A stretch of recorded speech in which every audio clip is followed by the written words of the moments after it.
Assalamualaikum warahmatullahi ta'ala wabarakatuh. Alhamdulillahi rabbil alamin, wassalatu wassalamu ala ashrafil anbiya wal mursalin wa ala alihi wa sahbihi ajma'in. Subhanaka la ilma lana illa ma 'allamtana innaka antal alimul hakim. Rabbi shrah lana sudurana wa yassir lana umurana wahlul 'uqdatam min alsinatina yafqahu aqwalana. Rabbana yassirna wa la tu'assir 'alaina ya karim. Ila hadratin Nabi Muhammad Mustafa sallallahu alaihi wasallam wa ala alihi wa ashabihi al-kiram tabi'in wa tabi'in wa man tabi'ahum bi ihsanin ila yaumiddin. وخصوصا لمؤلف هذا الكتاب الشيخ عبد القادر المندلي رحمه الله تعالى ومشايخنا أجمعين ووالدنا. الفاتحة. أعوذ بالله من الشيطان الرجيم. بسم الله الرحمن الرحيم.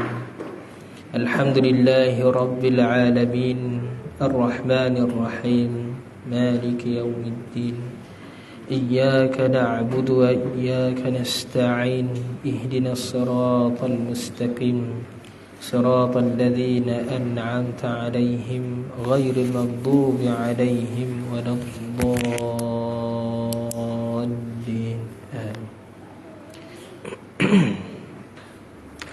Alhamdulillah, malam ni kita sambung dulu pengajian kitab tasawuf kita, kitab Penawar Bagi Hati, muka surat yang ke-15. 15.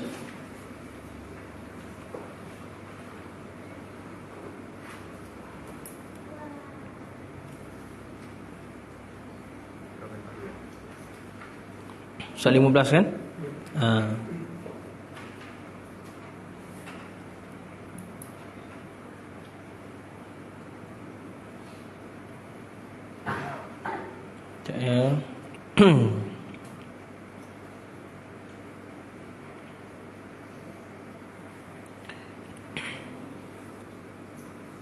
Baik, kita pergi pada baris yang ketiga. Baris yang ketiga daripada atas. Tulang sikit lah. Tulang sikit. Kata pengarang rahimahullahu ta'ala, yang kedua, bahwasanya yang makan akan makanan yang haram dan yang syubhah itu tiada diberi petunjuk akan dia kepada ibadah, kerana tiada patut bagi mengerjakan ibadah itu melainkan yang suci daripada segala kekotoran, sama ada kotoran yang dapat dilihat dengan mata seperti najis, atau kotoran yang tiada dapat dilihat seperti hadas kecil dan hadas besar, dan makan yang haram dan yang syubhah. Ini kesan daripada apabila kita makan perkara yang haram ataupun yang syubhah. Lepas tu kita kena elak diri kita daripada makan benda yang haram atau benda yang syubhah. Bagaimana kita nak kenal benda haram, benda syubhah? Benda yang haram dia jelas, benda yang halal jelas. Nabi sebut gitu, innal halala bayyinun wa innal harama bayyinun. Sesungguhnya benda halal ni jelas, jelas kita nampak halal dia. Dan perkara ataupun benda yang haram ni jelas, iaitu jelas kita nampak. Memang kita tahu pengharaman tentang arak, kita tahu judi haram dan sebagainya lah. Makan babi, benda-benda yang najis kita tak boleh makan. Ada binatang-binatang yang memang jelas pengharaman dia. Ada antara, ni antara, dia panggil sebagai syubhah. Kita tak pasti, nak kata halal pun tidak, nak kata haram pun kita tak dapat nak pastikan. Itu dia panggil benda syubhah. Benda syubhah ni kadang-kadang dia boleh datang dalam keadaan benda tu fizikal dia, zat dia, ain dia halal, tapi cara mendapatkan dia tu salah, maka dia boleh jadi haram dan boleh juga jadi syubhah. Contoh macam mana? Kita ada terjumpa duit tercicir. Orang tercicir duit, dipanggil luqatah kalau bahasa Arab. Kalau fiqh dia dipanggil bab luqatah, bab benda yang tercicir. Dipanggil luqatah. Kita ni yang jumpa benda tu, boleh tak kita ambil duit ataupun makanan dan sebagainya? Kita tak tahu siapa punya. Orang kata ni sedekah tadi, siapa yang sedekah? Kita tak tahu. Jadi benda tu halal. Fizikal dia, ain dia, zat dia halal. Tapi kita ni sendiri kita tak tahu daripada asal muasal benda tu tadi. Jadi boleh tak kita ambil? Adakah haram? Dia tak haram, benda tu halal. Tapi kita ambil tu, dia isu dia kita ambil benda tu. Dia jadi syubhah. Jadi syubhah. Kita ragu, kita boleh timbul perasaan ragu di situ. Boleh ambil tak ni? Itu panggil syubhah. Jadi syubhah ni Nabi sebut, kalau kita baca hadis yang atas tu kan, famanittaqash syubhati faqad istabra'a lidinihi wa 'irdihi. Barang siapa memelihara diri dia daripada segala yang syubhah, maka sungguh telah menuntut bersih ia akan agamanya dan diri dia. Maksudnya bila kita berjumpa dengan benda syubhah, kita tinggalkan, kita tak buat, kita tak ambil. Jadi kita dah menjaga agama dan kita dah menjaga diri kita. Boleh jadi benda tu tadi rupanya makanan orang. Ada orang dia tinggalkan sekejap situ, dia pergi buang air. Kita ambil, kita belasah. Kan jadi masalah. Contoh kan, contoh. Kita ingat, kat sini kenduri ni makanan dah tolong hidangkan, kita pun ambil lah. Rupanya makanan tu orang tu punya. Orang ada seorang pulan tu punya, dia pergi buang air, dia tinggalkan sekejap makanan dia tu kat situ. Dia datang balik, mana makanan aku? Kan jadi masalah. Padahal kita dah belasah dah ni.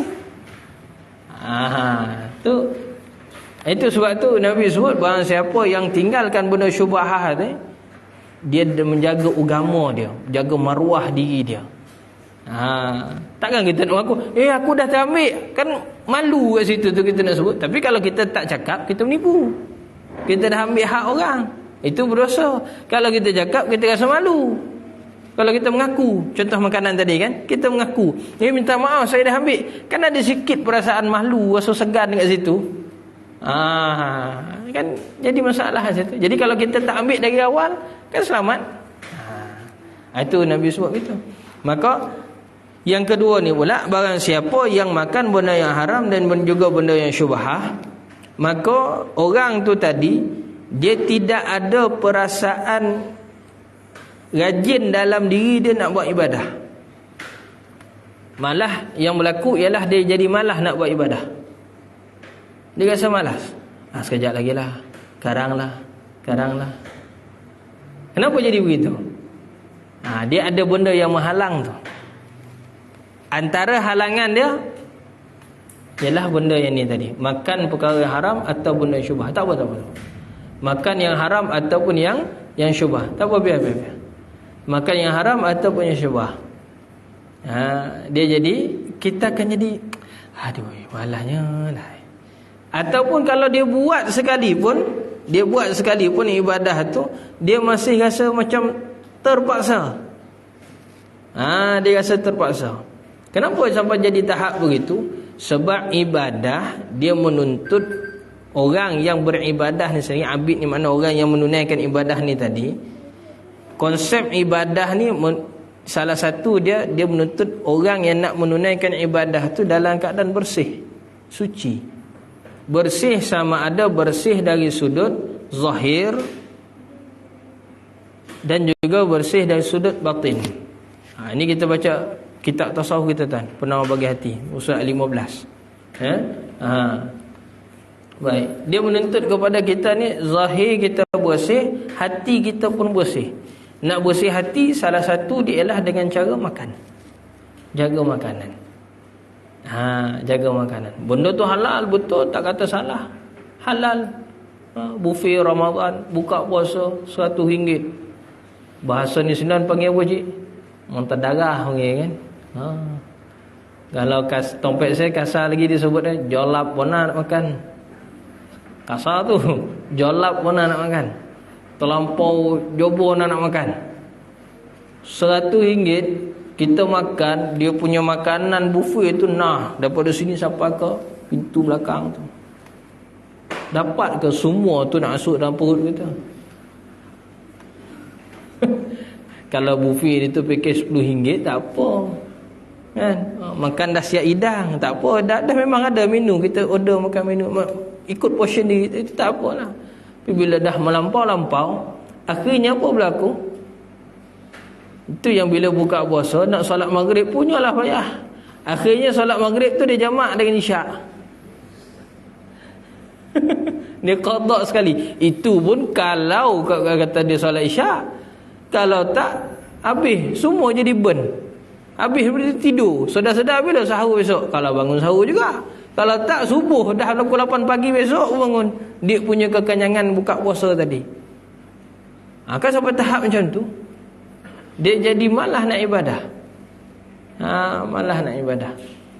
Jadi makan tak salah, makan, sila makan. Tapi berhati-hati. Dan berpada-pada. Ada begitu. Makan tak salah, makanlah. Bukan kata benda halal, makanlah. Kita nak nikmati makanan tu, makan, tak ada masalah. Sesekali, dalam sebulan sekali, 2 bulan sekali, aku nak makan seafood lah, makan apa, bakara, makanlah, tak ada salah. Bayarlah, walaupun mahal tak apa, sesekali. Tapi bukanlah hari-hari benda tu. Itu botak kepala. Contoh, itu jadi begitu, kita jadi malah nak ibadah. Akhirnya dia akan menyebabkan kita malah nak ibadah. Allah Ta'ala alam. Baik, tambah lagi.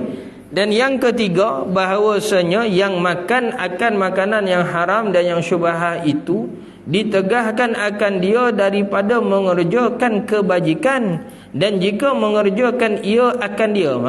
Mengerjakan ia itu orang, akan dia tu ialah kebajikan. Boleh note situ sikit, takut kita salah baca. Dan jika mengerjakan ia, yakni orang tu tadi, kita lah, akan dia, yakni amal kebajikan tu. Amal kebajikan ni makna amal soleh. Kalau Arab dia sebut amalun salihun, amal soleh. Kalau terjemah bahasa Melayu lama ni dia sebut amal kebajikan. Mengerjakan kebajikan. Kebajikan ni mana benda baik. Kalau mengerjakan ia, dan jika mengerjakan ia akan dia, nescaya tiada diterima daripadanya. Mana tiada diterima daripada amalan tersebut. Nya tu amalan kebajikan tu. Dan tiada ada baginya melainkan penat jua. Baginya, nya kat situ orang, kita lah. Dan orang ni tadi tak dapat melainkan hanya penat. Hanya penat Wah, duk tongok, rupanya amal tu tak diterima langsung. Sebab apa? Dia buat amalan tu tadi dengan adanya diiringi, maksudnya dicampur dengan perkara haram ataupun syubhah, maka merosakkan amalan. Merosakkan amalan. Tadi yang nombor 2 tadi tu, kita ni susah nak buat amalan. Yang ketiga ni dia jadi rosak, amalan kita tu jadi rosak. Amal kebajikan kita tu jadi rosak. Dia memang dia jadi susah nak buat. Malah kalau kata dia buat sekalipun, amal tu jadi rosak. Sebab dia campur benda-benda yang tak sepatutnya. Begitu. Itu yang kita nak kena hati-hati betul. Di Labuan kita ni dah ada beberapa kes. Jawatan kuasa masjid main nombor ekor, ditangkap kan. Bila kami naik ke Pejabat Jawi ni, lagi banyak kes kita nampak.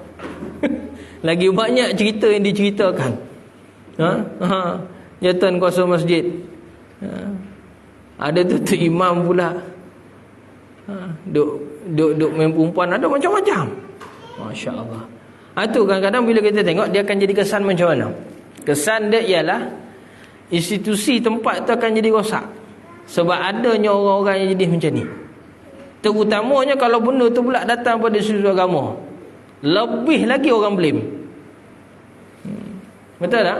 Kalau kata kita agensi kerajaan ke swasta ke sebagainya, kalau ada orang pecah amanah, orang awam bukan nampak, memang ada pun, biasalah. Tapi kalau lah kata jawatan kuasa masjid pecah amanah, seluruh dunia akan kutuk dia. Tu yang kita berlaku zaman kita sekarang. Padahal pecah amanah tu bukan kata pada institusi agama saja. Semua institusi pun kalau memang betul orang tu tak amanah, sama je. Institusi apa lagi? Ketenteraan, pertahanan dan sebagainya. Kalau ada tak pecah, kalau ada yang tak amanah, makna pecah amanah, sama dosa dia tetap.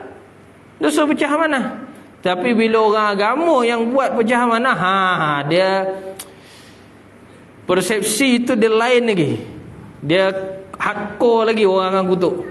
Makna dia kalau kata orang yang biasa-biasa ni pecah amanah, mana sisi yang lain selain agama ni pecah amanah, orang akan kutuk sebakul dia. Tapi kalau agama ni yang pecah amanah, orang akan kutuk berpuluh-puluh, beratus-ratus bakul. Macam itulah cerita dah. Tambah pula kalau gelaran dia tu ada gelaran ustaz pula lagi masya-Allah. Jadi kita ni orang yang belajar bukan sekadar kita cerita dia, bukan kata kita cerita pangkat. Kita cerita kita ni hamba Allah. Hamba Allah. Pecah amanah dosa? Tak dosa. Siapa pun, bidang apa sekalipun, siapa pun kita. Contoh, kita buat benda-benda yang haram sebagainya, tetap benda tu dosa. Siapa pun kita. Maka amalan kita kena jaga betul. Dan jadi rosak amalan. Amalan kita jadi rosak apabila bercampur dengan benda haram ataupun benda syubhah. Kalau kata kita tidak ada kewangan dan sebagainya, bagus kita pinjam lagi daripada kita pergi merompak. Ibarat begitu. Bagus kita pergi pinjam, walaupun tebal muka lah kalau kata kadang-kadang nak pinjam. Piramli dia buat cerita tu, dia bubuh kat dalam mana? Alibaba punya lapuk, tengok tak? Susah kehidupan, padahal susah tu dia malah kerja. Adalah punca dia. Tapi dia suruh juga isteri dia pergi minta makanan. Ada tak dia pergi merompak? Tapi sebenarnya dia merompak juga. Dia ambilnya sebakul 1 tong duit siling tu. Tapi orang tak nampak kesalahan itu kan. Orang nampak dia orang miskin, dia berhak untuk ambil itu. Padahal itu salah. Genius of Piramli. Kalau cerita sini tak jadi kita tak tasawuf kita macam ni. Dia lambangkan benda tu dalam banyak filem dia. Tapi kadang-kadang kita nampak lawak je. Nampak lawak Sudin kena kerat pakai apa ni, senapang gajah macam-macam lah. Itu yang kita nampak. Padahal nilai yang ada dia nak cerita kat dalam kisah tu sangat banyak. Tu kalau kita ambil satu filem, banyak lagi yang lain. Jadi satu perkara kita nak kena ingat, makanan ni dia membentuk jiwa dan kerohanian. Makanan dia membentuk jiwa dan kerohanian. Sama ada makanan tu sendiri pada ain zat dia, ataupun cara kita nak mendapatkan makanan tu, mana sumber dia, cara proses makanan tu, tu semua dia ambil kira. Halal dia bukan sekadar cerita pada ingredient, tapi dia cerita pasal kulineri dia, alatan dia, tools dia yang diguna pakai untuk buat makanan tu. Kalau benda tu untuk makanan, ni cerita makanan kan. Dia bukan sekadar cerita bahan, dia bukan cerita sumber ingredient, cerita daging tu, bukan poultry tu saja. Dia cerita lagi macam mana cara kita olah, guna tools apa, adakah tools tu bercampur dengan benda-benda yang haram. Contoh sanduk tu pernah diguna pakai untuk kacau sup babi. Contoh sanduk yang sama dibasuh pakai sabun ni, kacau pula sup ayam kita. Adakah ayam tu boleh jadi halal? Tu kita nak kena tengok. Sebab tu dekat Malaysia kita ni adanya jawatan kuasa yang mengawal benda ni, dia panggil JAKIM. JAKIM pula ada dia punya jawatan kuasa khas dia, bahagian dia panggil bahagian pengurusan halal. Bahagian pengurusan halal pula ada wujud lagi satu, dia panggil Majlis Halal Malaysia. Tuan-tuan boleh cari. Kerja dia Majlis Halal Malaysia ni ialah nak mengawal benda macam ni bersama dengan bahagian pengurusan halal. Bahagian pengurusan halal ni yang keluarkan logo halal. Majlis halal ni yang pergi buat survey, terutama di luar negara, benda-benda yang berkaitan dengan ekspor ni tadi. Dia kawal betul. Betul. Jadi bila dah ada satu produk tu logo halal Malaysia, yakinlah itu halal. Sebab di Malaysia kita modul tu ditiru oleh 86 negara di dunia. Ni nak cerita sikit kelebihan Malaysia ni. Bukan nampak kita punya logo halal tu cikai. Logo halal Malaysia kita tu, nak dapatkan logo halal tu bukan satu proses yang mudah. sangat-sangat rumit dan susah. Boleh mohon, tapi akan ada audit, akan ada itu, akan ada ini. Sampai satu tahap hotel dan sebagainya, dia kena pula adakan pejawatan di tempat dia tu, dipanggil halal eksekutif. Halal eksekutif ni orang yang memang lulusan bahagian perindustrian halal di Malaysia kita. Ada banyak universiti dan sebagainya yang buat. Dan modul yang diorang belajar di universiti ataupun college tu dipelopori oleh JAKIM. Founder dia adalah JAKIM. JAKIM yang structurekan dia punya modul tu. Dalam 4 tahun dia orang belajar, 3 tahun contoh ikut lah. Ada yang diploma, ada yang ni kan, usaha halal ni. Dia orang kena belajar macam mana GMP, good manufacturing, proses, HACCP dia apa sebagainya. Semua ada dia punya. ISO dia kena ikut ISO berapa, semua ada punya syarat. Akhirnya orang ni produk ni jadi halal eksekutif. Dia akan diletak di masjid, bukan masjid, di hotel, di tempat-tempat yang macam syarikat ekspor sebagainya ni. Kerja dia orang kena kawal. Tapi kalau dia orang pecah amanah, itu belakang cerita lah. Itu salah dia orang juga. Pecah amanah ni mana-mana bidang berlaku. Tapi cara pengawalan tu Malaysia kita dah ditiru dah 86 buah negara.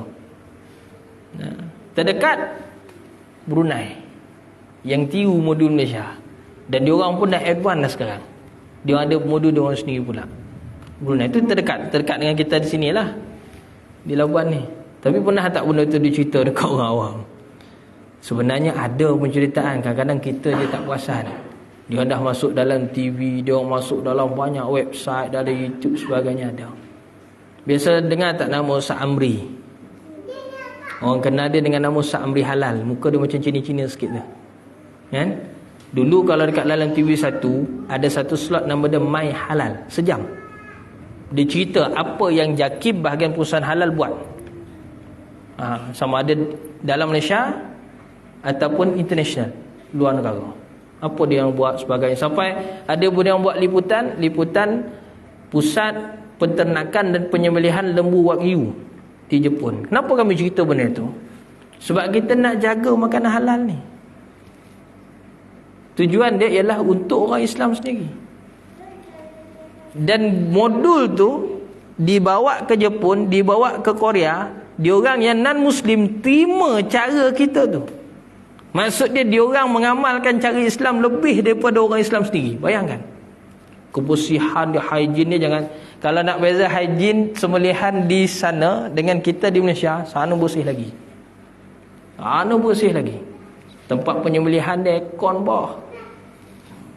Kita sini dekat dah siap daging tu pun masuk dekat tempat chiller dia tu, dekat ni. Sana tu daripada start lembu masuk tu aircon dah. Belum kena sembelih lagi. Mana lembu tu dah biasa kena aircon. Macam tu maksud dia tu. Nak kata hygiene dia tu, bersih dia, air dia automatik, tak ada lepas dah sembelih tu pun nak sembuh, tak. Air tu automatik keluar. Sistem tu. Sebab tahap itu dia buat. Tujuan dia apa? Halal. Tanyalah mana-mana pun masyarakat di dunia ni, daging ataupun mutu daripada bahan halal sebenarnya memang diiktiraf. Dia lebih berkhasiat. Itu hikmah dia. Allah Ta'ala turunkan. Kenapa kena ambil halalan tayyibah tu? Sebab dia bentuk jiwa. Dia bentuk jiwa. Berlaku banyak dalam peperangan. Antara dia peperangan Mongol lawan dengan Baghdad. Tuan-tuan boleh cari sejarah tu. Bila Hulagu Khan datang, dia bukan Genghis dah mati dah waktu tu, tak sempat pun Genghis. Genghis ni dia pendiri kerajaan Mongol. Dia Hulagu Khan, cucu dia. Dia datang bawa tentera dia runtuhkan kota Baghdad. Dia hina ulama-ulama dengan cara apa? Dia sembelih nyawa babi, dia suruh ulama makan. Kalau tak makan dibunuh. Kenapa? Sebab dia orang tahu jiwa yang kuat, doa makbul. Kerohanian kita kuat, mana hubungan kita dengan Allah kuat, kita jaga benda halal, doa makbul. Akhirnya jadi doa tak makbul sebab apa? Ditipunya dengan makanan yang haram. Suruhnya ulama makan makanan yang haram. Akhirnya habis, hancur kota Baghdad. Banyak sebab lain lagi lah, tu antara dia. Tuan-tuan boleh cari dalam sejarah tu. Memang ada tulis oleh para ulama dalam kitab sejarah mereka. Kejatuhan Baghdad, Tarikhul Baghdad, boleh buka. Baik. Kenapa kita cerita benda tu? Sebab dia cerita halal ni dia bukan sekadar kita untuk diri kita, tapi cerita benda halal, makanan halal sebagainya sebenarnya untuk semua. Islam ke, non-Muslim ke, nak tak nak memang kena terima. Dan memang pun sepatutnya terima. Sebab tu dalam Al-Quran, untuk cari benda halal ni, Allah Ta'ala perintahkan dengan ayat Ya ayyuhan nas.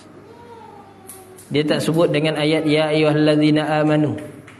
Perintah ayat tu, mukadimah ayat dia, pembuka dia kan, opening ayat tu Ya ayyuhan nas kulu mimma fil ardi halalan tayyibah. Ayat dah.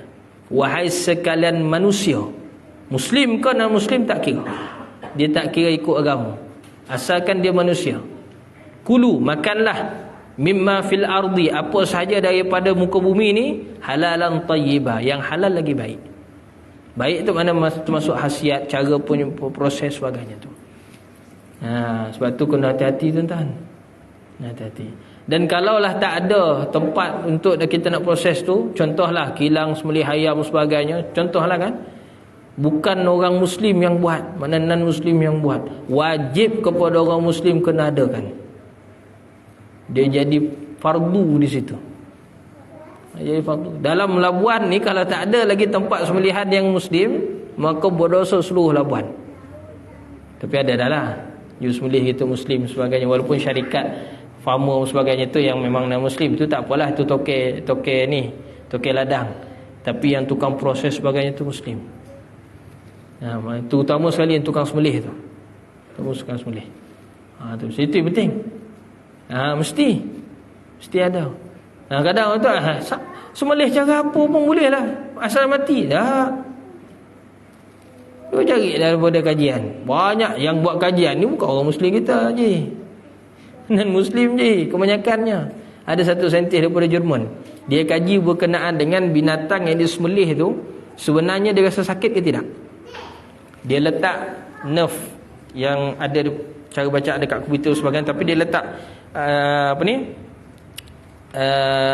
titik bacaan tu, pulse tu kan, dia punya bacaan dia tu dekat adalah anggota badan binatang tu. Kemudian binatang tu disembelih. Bila disembelih, dia record bacaan tu, dia punya sakit, dia panggil pain nerve dia tu. Dia sakit dia tu adakah meningkat bacaan dia dekat data komputer tu. Dia bila dia sembelih, bacaan dia tu lurusnya macam tu, dia tak naik langsung. Itu menunjukkan apa? Binatang tu bila disembelih, dia merasakan tidur. Walaupun kita nampak dia mengelejang tu, itu ialah dia panggil respon otot. Respon otot saja, tapi bukanlah kesakitan. Sebab dah dibuktikan. Tapi kalau yang guna stunning, ataupun yang guna renjatan elektrik sampai mati, ataupun ketuk sampai mati, binatang tu dia rasa kesakitan yang amat baru dia mati. Kajian tu dibuat dan terbukti. Sembelihan cara Islam tu yang paling terbaik. Dia tidak merasakan binatang tu sakit. Sebab sembelihan binatang dari cara Islam, binatang tu tenang baru kita sembelih.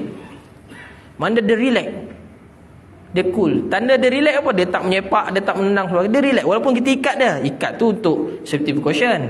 Tapi bila kita sembelih, dia dalam keadaan dia tenang. Kalau kena stunning tu, sebelum tu dah punya tang lagi mengelejang, sakit. Contoh kena ketuk dan sebagainya kan, ketuk sekali bukan mati terus, banyak kali pula tu. Betul. Ini bukti berlaku. Kenapa kita cerita pada malam ni? Sebab keperluan benda halal sebagainya di labuan kita ni terutamanya. Sebab tu kita belajar pondok, kita bukan sekadar tahu baca kitab sebagainya, bukan tu saja. Kita kena lebih daripada tu. Macam mana kita nak gunakan ilmu yang kita belajar ni untuk pergi menjaga masyarakat, tu penting. Menjaga diri dan juga masyarakat. Ni sebut ni terutama bila ada live ni, sedap sikit nak sebut. Lepas ni share banyak-banyak. Ini kita cerita dalam labuan kita ni. Kalau Malaysia lebih lagi lah kita nak kena cerita ni. Kita tengok tempat kita, pulau yang kita duduk ni, kita kena jaga. Kita kena bantu menjaga. Dan kita kena ada common sense. Kalau ada benda-benda yang tak sepatutnya yang kita nampak, kita kena cepat-cepat report. berlaku sekitar kita, contoh kan. Orang smuggle binatang haram dan sebagainya, contoh kan, daging-daging yang haram dan sebagainya. Kita kena report, jangan kita diam. Itu tanggungjawab kita. Contoh. Ataupun percampuran. Campur ni pun banyak juga berlaku dekat labuan kita ni. Dapur tempat masak yang halal dengan non halal dicampur sekali ataupun sebelah-sebelah. Sebenarnya itu tak ikut good manufacturing procedure tu, GMP tu, tak ikut prosedur. Dia kena asing. Alatan kena asing, tukang masak kena asing, sebagainya semua asing. Cuba kalau kita pergi dekat hotel-hotel, dia orang akan ada yang 4 star ke atas, 5 star contoh. Kita doset kalau tak silap dia asing. Dapur yang muslim dengan dapur yang halal dengan non halal dia asing. Tempat makan pun makan kan, yang bar non halal dengan restoran halal dia kan asing.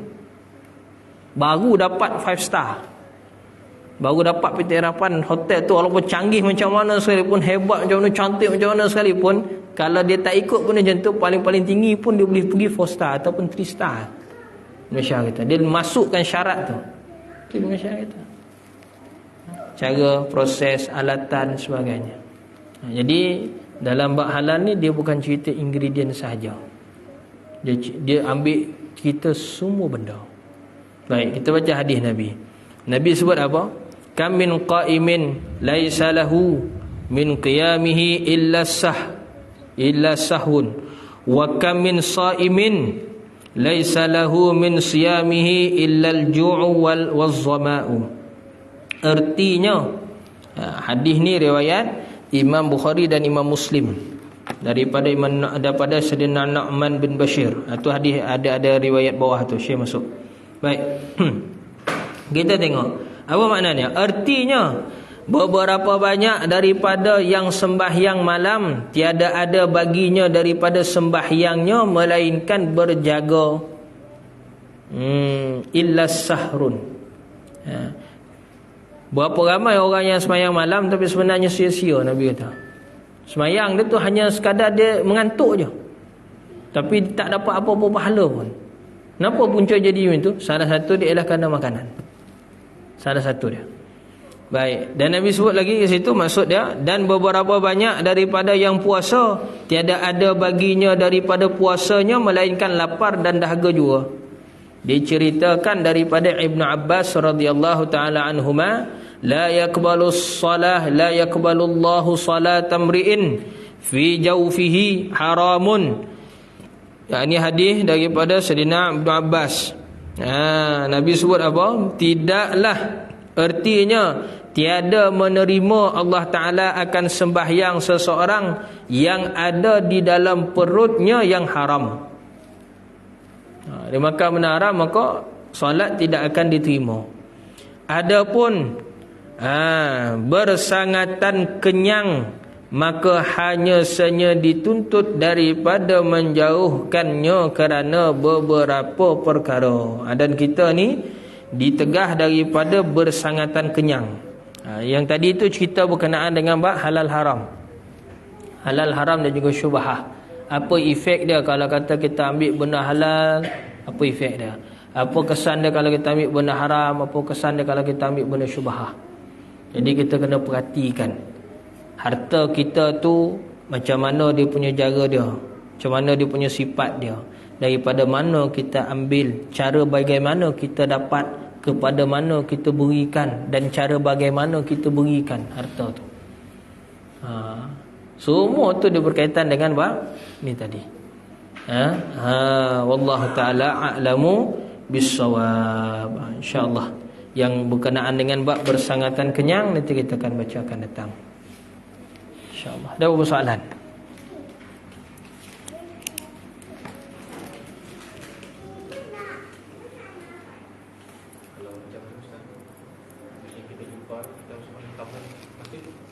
Yep, okey, baik.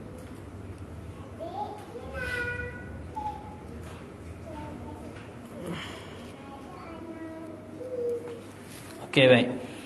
Kalaulah kita jumpa duit dan sebagainya, duit lah terutama dia kan, tengah jalan ke, tepi jalan ke, atas jalan ke, bawah jalan ke, tak kisahlah kat mana pun, maksud dia orang tercicir. Apa kita nak buat? Pertama sekali kita tengok nilai dia tu adakah sama ada besar ataupun RM1, RM2, RM10, RM20. Kalau nilainya kecil, pada uruf kita orang kalau kita buat pengumuman pun macam tak baloi. Jadi kita ambil terus, kita masuk kat dalam tempat yang akan digunakan untuk kebajikan ramai. Jangan kita ambil tu masuk dalam tabung kita kat rumah. Faham tak tu? Tak jadi. Kita masuk, yang mana kita masuk kat dalam tabung ke sebagainya, kita serahkan ke tempat yang mana kita pasti duit ni nanti bersama dengan duit-duit yang lain akan digunakan untuk kebajikan ramai. Contoh dia tabung masjid, tabung surau, tabung madrasah, mana untuk kebajikan ramai. Begitu. Kalau amount dia tu kecil pada uruf kita kalau jumpa RM1 takkan kita nak buat pengumuman kat masjid tunggu 2 minggu. Contoh kita kan tak baloi. Tapi kalau amount dia besar, mungkin sekeping 50 contoh, ataupun beberapa keping 50, 100 sampai ribu-ribu contoh kita jumpa. Ataupun cek ke, yang mana cek tu tadi biasa. Tapi kalau cek dia ada nama kan, ada nama penerima, tak apa. Ini duit contoh. Maka apa kita nak kena buat, itu kena umum dulu. Kena buat pengumuman di tempat awam. Antara tempat awam ialah masjid yang orang ramai. Jangan umum dekat masjid waktu lepas subuh orang dah balik pun nak umum. Siapa nak dengar? Umum waktu tu pun kena betul juga. Umum lah waktu Jumaat, orang tengah ramai tu kan, contoh itu umum waktu tu yang orang ramai boleh tahu. Tapi jangan sebutlah amount tu berapa, sebab nanti ramai pula yang mengaku. Susah pula kita nak jawab ni. Kita beritahu je ada satu amount besar tertinggal di kawasan sekian. Jadi barang siapa yang punya hak boleh tuntut. Tapi sementara nak tunggu tu, kena ada satu organisasi ataupun ada satu orang, paling kuranglah, yang amanah untuk menjaga harta tu sementara, sehinggalah empunya hak dia tu tuntut. Pemilik dia menuntut semula. Dalam sahabat Nabi ada seorang yang memang sangat amadah. Nama dia Abu Ubaidillah Al-Jarrah. Sebab dia termasuk daripada 10 orang sahabat yang Nabi jamin syurga. Sebenarnya semua sahabat Nabi jamin syurga, tapi 10 ni memang special case betul. Nabi sebut yang dia tu jaminan syurga, bukan sekadar cakap dengan dia aja, depan orang ramai. Itu 10 orang ni. Salah seorang ni siapa? Abu Ubaidillah Al-Jarrah. Makam dia ada di kawasan Aghwar di Jordan. Kami dah pergi makam Abu Ubaidillah Al-Jarrah. Dia meninggal dengan wabak taun selepas daripada perang Yarmouk. Perang Yarmouk, kemudian dia duduk di situ, Abu Ubaidillah ni, kemudian dia meninggal di situ sebab kena wabak taun, kena wabak taun setelah daripada perang Yarmouk. Baik, Abu Ubaidah ni Nabi sebut, Nabi gelarkan dia huwa aminun hazihil ummah. Dia orang yang paling amanah dalam umat ni. Betul? Orang ramai macam kita sekarang ni bank lah. Bank. Zaman dia tu lah bank. Rumah dia tu ialah bank. Orang bila nak pergi musafir, nak pergi mana sebagainya kan, akan tinggalkan harta dekat dia. Dia akan jaga. Dan dia tak pernah ambil walaupun sen. Walaupun sekeping pun dia tak akan usik. Di rumah dia tu ada satu peti khas. Ni riwayat pada sahabat lah. Ada peti khas. Siapa saja simpankan harta sebagainya akan letak kat situ. Kalau simpankan binatang sebagainya, minta dia jaga, dia akan sediakan tempat khas, kandang khas. Itu Abu Ubaidillah. Sangat amanah. Sama macam yang bab tadi. Katalah contoh, kalau katalah amount tu besar, jadi kita kena serahkan kepada yang amanah untuk nak memegang sehinggalah pemilik dia tu menuntut. Antara yang dicadang ialah pihak masjid lah. Tapi kalau kata ada pecah manah pun payah juga. Dia kena ada khas. Kena ada khas. Cara yang antara yang dianjurkan oleh pihak Jawi, pihak Maut sendiri pun, kalau jumpa duit begitu, pihak masjid berhak ambil catat, buat catatan, kemudian duit tu masuk ke dalam bank. Masuk ke dalam bank. Bila ada orang yang menuntut dan memang terbukti dialah pemilik sebenarnya, dia kata tarikh sekian-sekian memang saya lalu situ, barang saya tertinggal sebagainya, dan memang jumpa pun memang di tempat yang disebut tu ada ciri-ciri dia, maka duit yang kita dah masuk dalam bank tadi ada catatan. Jadi pihak masjid berhak tulis cek, kalau benda tu buat duit lah, harga duit, maka tulis cek dan dia boleh pergi tuntut, tunaikan dekat bank. Jadi dia ambil balik harta dia. Itu cara di antara yang diajar lah, yang dianjurkan. Kalau benda tu harta buat duit.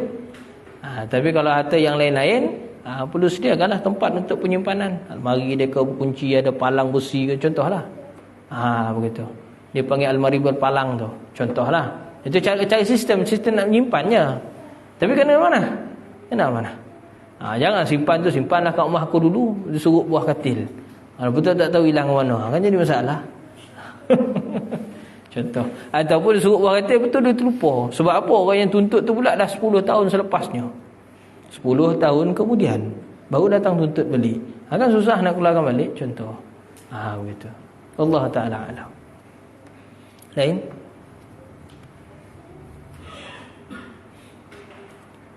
Ada soalan?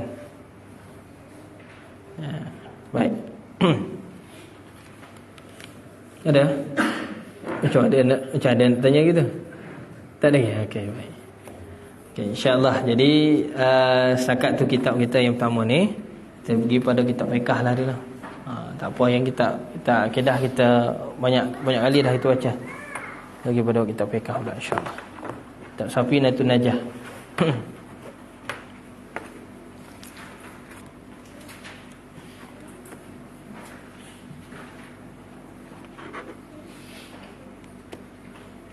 Usaha apa kita? 19. Fardu tayammum. Baik. Bismillahirrahmanirrahim. Qala muallifu rahimahullahu ta'ala wa nafa'ana bi'ulumihi fid dharain amin ya rabbal alamin. Kata pengarang Syekh Salim bin Abdullah Al-Hadrami dalam kitabnya ini, kitab matan Safinatun Najah, sampailah kepada katanya faslun. Ini satu fasal pada membicarakan fardu tayamum. Fardu tayamum ni kita boleh juga dengan makna rukun tayamum. Rukun tayamum. Fardu rukun makna sama. Kalau dalam mazhab kita Syafi'i lah. Dalam mazhab kita Syafi'i ada setengah pengarang digunakan istilah fardu tu menunjukkan kepada hukum. Tapi dalam ni, konteks yang ni, dia menunjukkan kepada rukun. Dengan makna rukun. Jadi istilah fardu ni benda yang wajib kita kena buat. Kalau tinggal, dia jadi berdosa. Ataupun ibadah tu jadi tak sah. Itu makna asal fardu tu sendiri.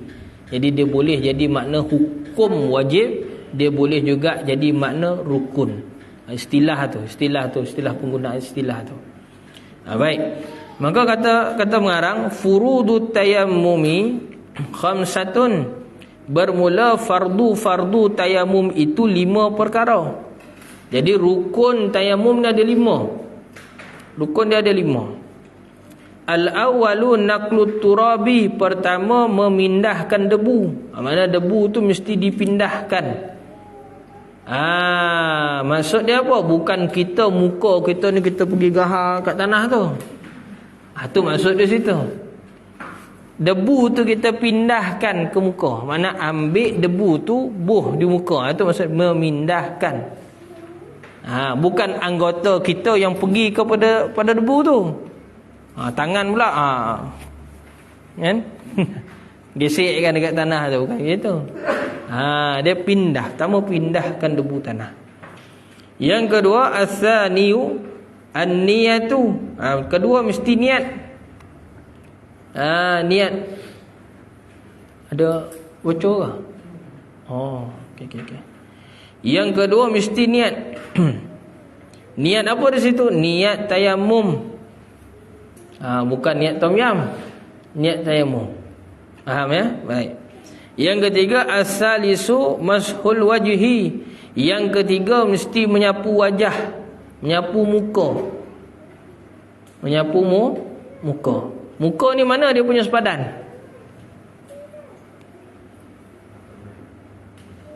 Sepadan muka. Pegang muka masing-masing. Tengok ada tak lagi? Kalau tak ada tu insya-Allah. Mengucap banyak-banyak kalau tak ada.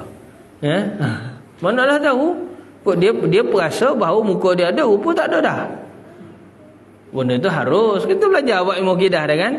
Benda tu harus. Pada adat malah mustahil. Dah ada macam ni kita nampak ni mesti ada muka Ustaz. Tak mustahil muka tu hilang. Kita berasa je ada. Sebab yang kita nampak lihat tu pengguna mata. Mata tak semesti duduk kat muka. Sudah. Serah merah lah ni kan. Nak share Rabbana kan ni. Tak payah banyak-banyak. Pegang muka masing-masing tengok. Jadi sempadan muka tu daripada mana? Daripada tempat tumbuh anak rambut pada ghalib. Kan kau tanyalah, orang botak gondol macam mana Ustaz? Takkan muka dia start berbelakang ni? Contoh rambut dia ada tepi macam Albert Einstein kan? Atas tak ada rambut. Gondol atas ni, tepi je rambut. Jadi takkan muka dia mula daripada tempat atas sini? Tak. Dia mula daripada apa? Pada ghalib. Pada ghalib ni pada kebiasaan orang. Biasanya muka ni mula daripada atas dahi. Tempat tumbuh anak rambut biasanya di situ. Atas pada dahi ni. Itu tempat ghalib biasa. Tempat kebiasaan tumbuh anak rambut. Jadi di situ permulaan muka. Kalau dari kiraan panjang, dia di situ panjangnya sampai ke dagu. Pegang pula mana? Tahu kot dagu cabut? Kan? Kok dagu tu cabut ke? Pegang tengok. Alhamdulillah lah ada lagi. Kok orang sakit sebagainya sampai tu tahap patah rahang dia hancur contoh. Contoh kan? Contoh. Jadi nak kira macam mana? Pada ghalib, pada adab, pada kebiasaan. Situ.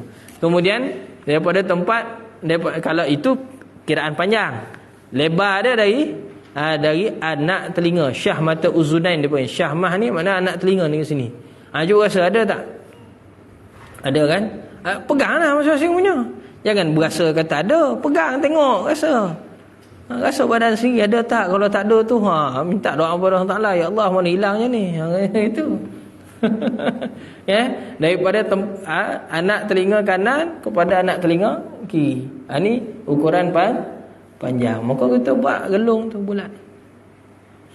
Jadi ni kawasan muka. Maka sapu muka, menyapu muka tu dengan debu. Menyapu dengan debu. Yang ketiga, ayat itu 3. Yang keempat, ar-rabi'u mashul yadaini ilal mirfaqaini.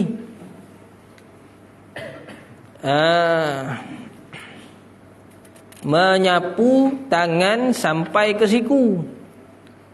Kedua tangan kita ni kita sapu sampai siku. Sampai ke siku.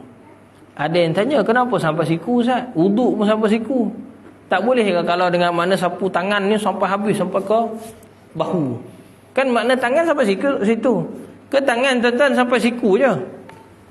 Apa erti tangan? Erti tangan ni daripada hujung jari sampai bahu. Itu erti tangan. Tapi kenapa kita ni Allah Ta'ala suruh sapu tu sampai ke siku? Sama ada wuduk ataupun tayamum. Kenapa sampai siku? Jawapan dia ialah kita kena tengok asbabun nuzul ayat tu. Apa punca ayat tu turun? Ayat wuduk tu turun. Ayat wuduk ni surah Al-Maidah. Tu boleh kita tengok, mana tahu kat ada dalam telefon tu ada app kan? Ada app masing-masing. Ini pun nak promote juga ni, promote sikit. Jakim dia ada satu aplikasi. Tuan-tuan boleh tengok, ni selingan lah ni, selingan. Nama dia Jakim Touch. Ni kena promote lah, ada orang Jakim dah sekarang kan. Jakim Touch. Dia sebenarnya Jakim dia banyak aplikasi dia. Ada smart Quran, ada smart solat, ada smart halal, macam-macam. Tapi benda tu terabur. Jadi dia himpunkan sekali dekat satu, nama dia Jakim Touch. Download yang tu, nanti semua aplikasi tu ada dekat situ. Jadi kita boleh tekan ya, okey, dia akan minta download juga. Tapi benda tu dia dah centralize lah, senang kita. Dia dah kumpulkan sekali. Boleh buka antara dia dekat dalam smart Quran. Cari surah Al-Maidah. Surah Al-Maidah ni kalau ayat pasal wuduk ni ayat nombor 6. Ayat nombor 6. Muka surat 108 juzuk nombor 6. Juzuk 6 lah. Juzuk 6 surah Al-Maidah. Ayat dia pun ayat nombor 6. Ayat nombor 6. Kalau sini ada dia tunjuk lagi muka surat tu kanan ataupun kiri. Ni surat kiri. Sebelah kiri. Kalau dalam Quran sebenar dia sebelah kiri. Ayat dia atas tu.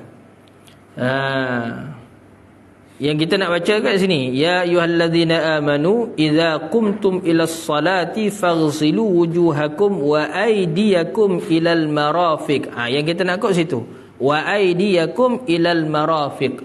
Wahai sekalian orang beriman, kalau kamu nak mendirikan solat, maka hendaklah basuh mukamu, basuh wajah. Ni cerita wuduk lah ni. Dan kedua belah tanganmu sampai siku.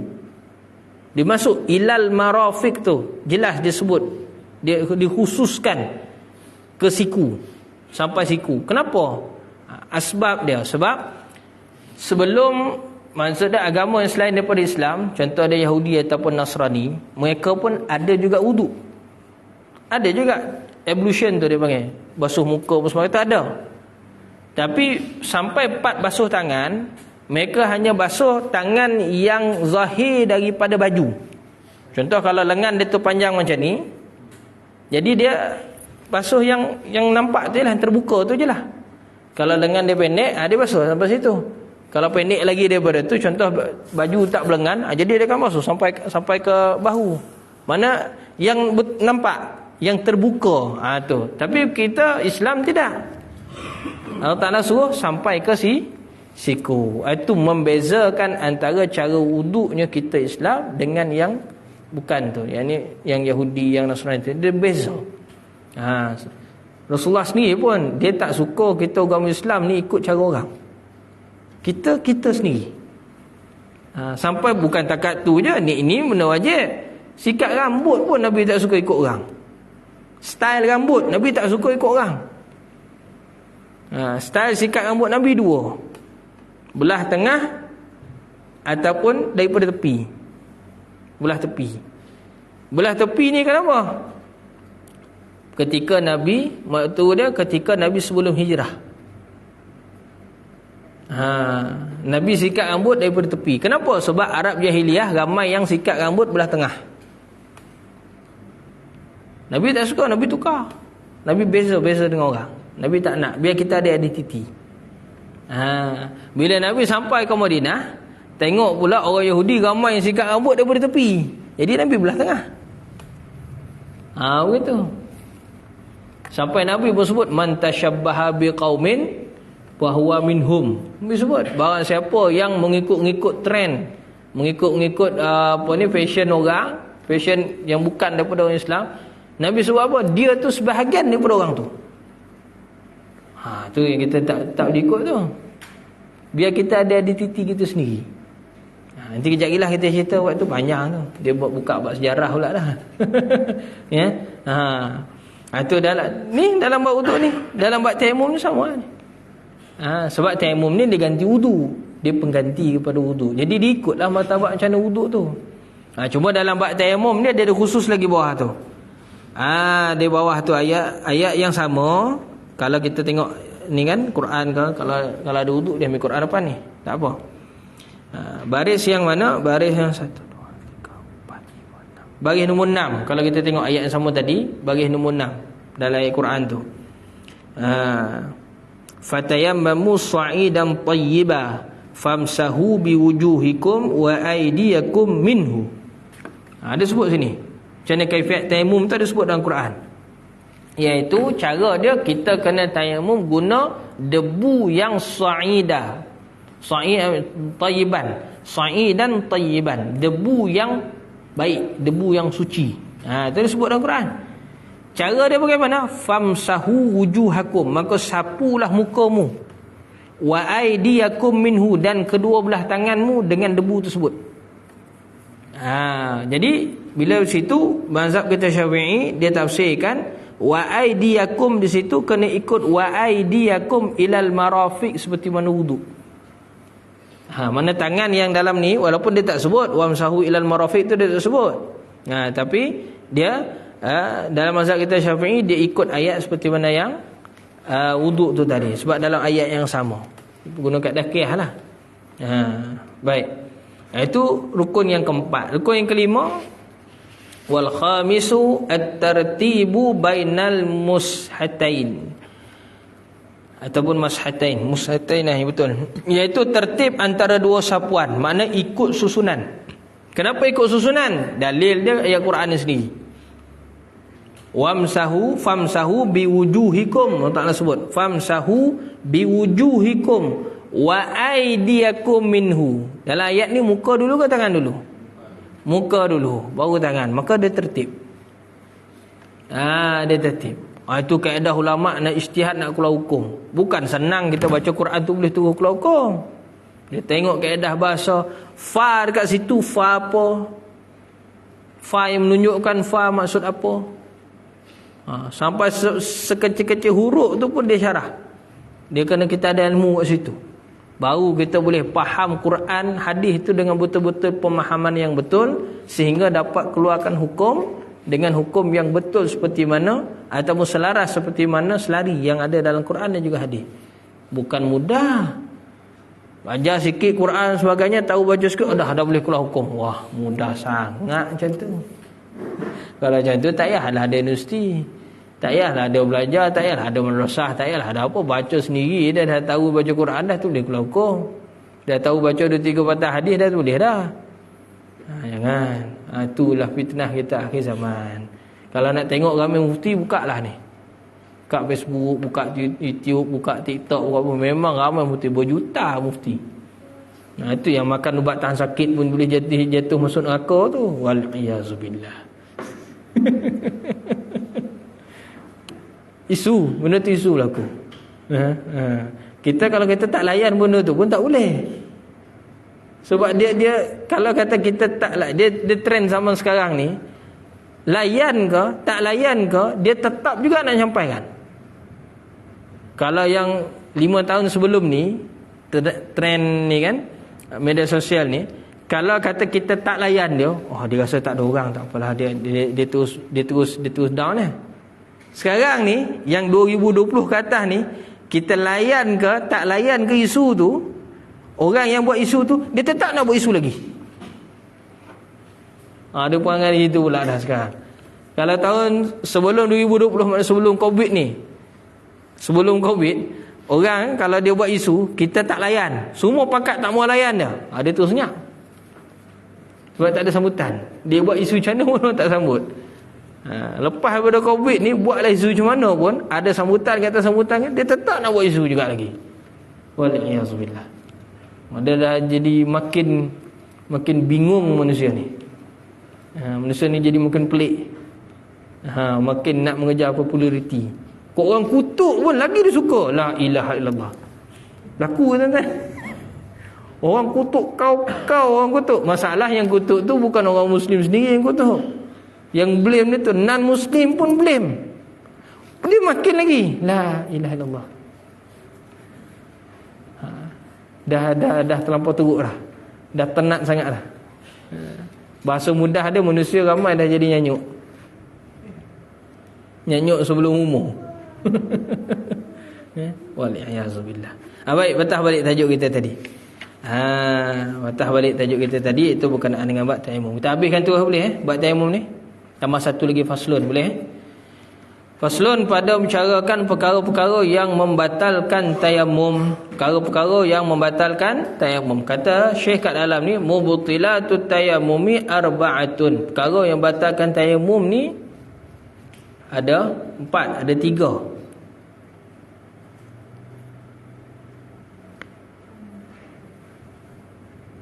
Sekejap, kita semak ni, takut cetakan gugur, jatuh.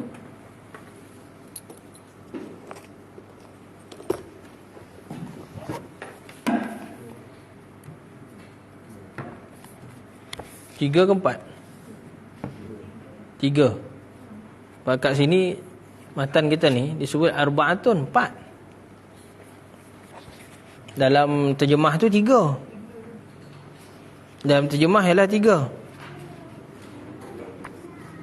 Ya.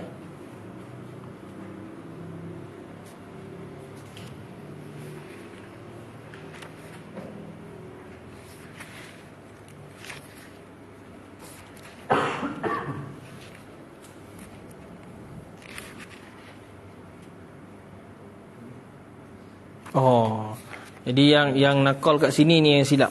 Dia 3, betul 3. Okey, baik. Maka perkara membatalkan tayammum ni ada 3. Pertama dia ma abtalal wudu. Apa sahaja yang membatalkan wuduk, maka batal tayamum. Apa sahaja yang membatalkan wuduk, maka batal tayamum. Sebab tayamum ni dia pengganti kepada wuduk. Apa yang batalkan wuduk, maka batallah tayamum. Yang kedua, wariddatu dan murtad. Kenapa? Kerana tayamum ni dia ialah ibadah. Maka syarat ibadah mestilah Islam. Bila dia murtad, maka ibadah tadi tu habis.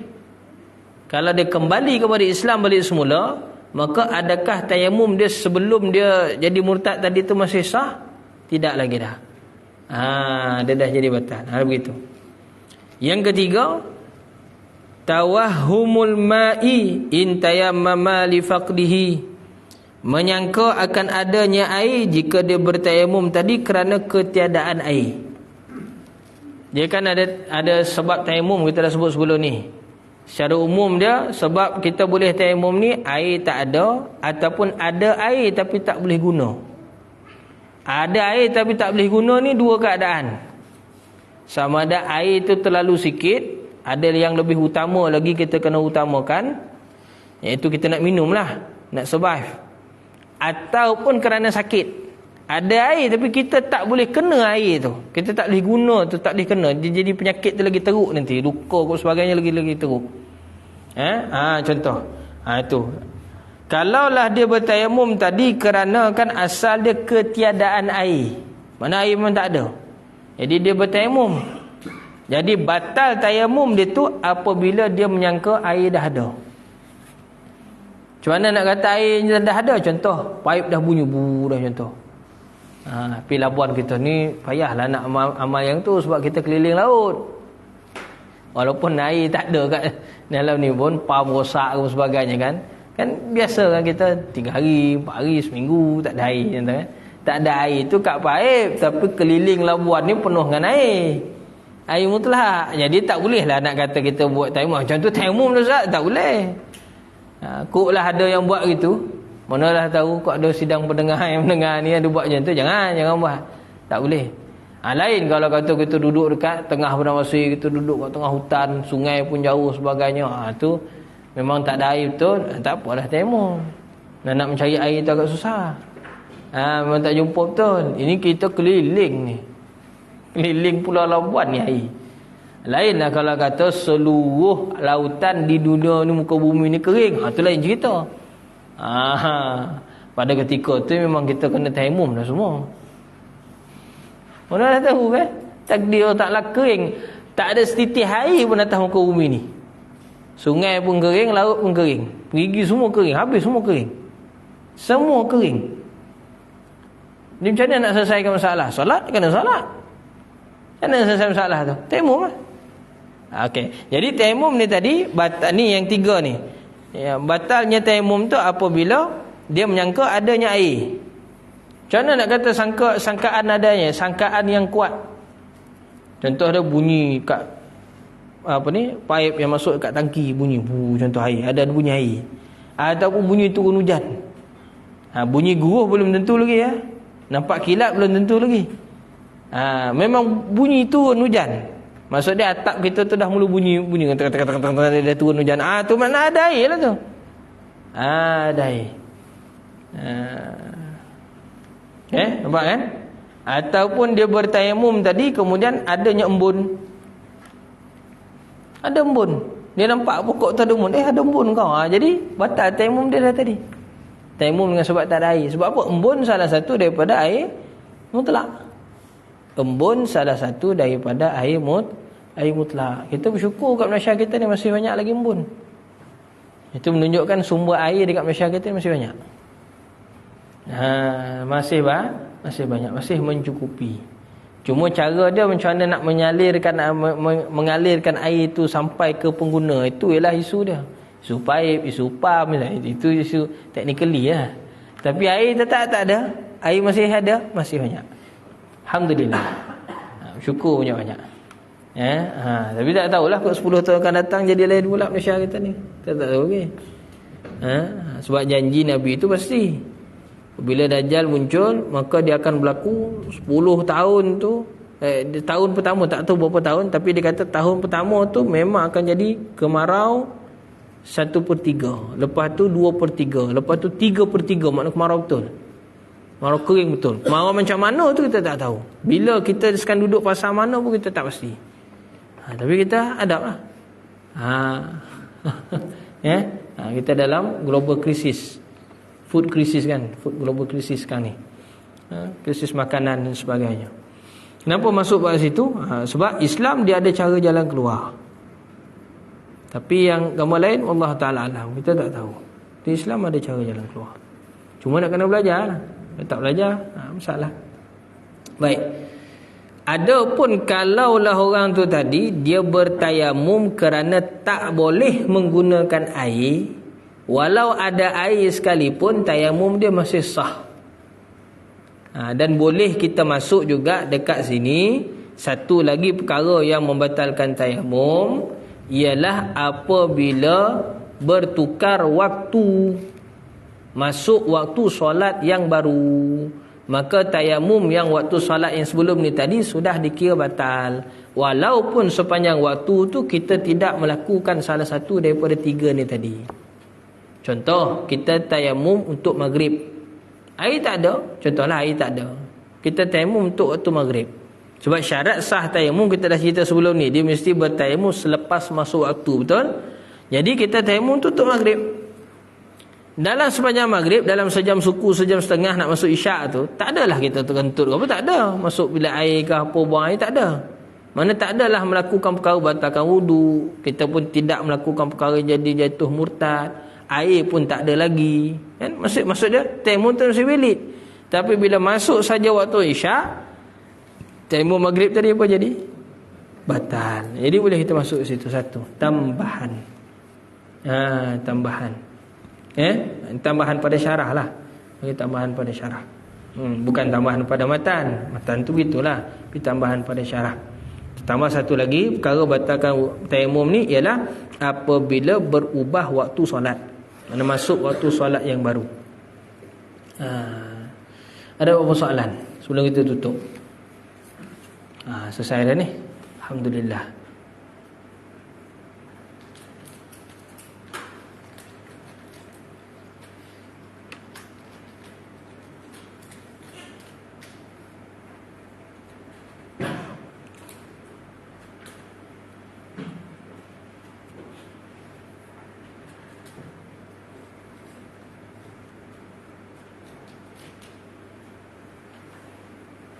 Ada apa soalan? Kalau tak ada tak apa, kita tangguh dulu.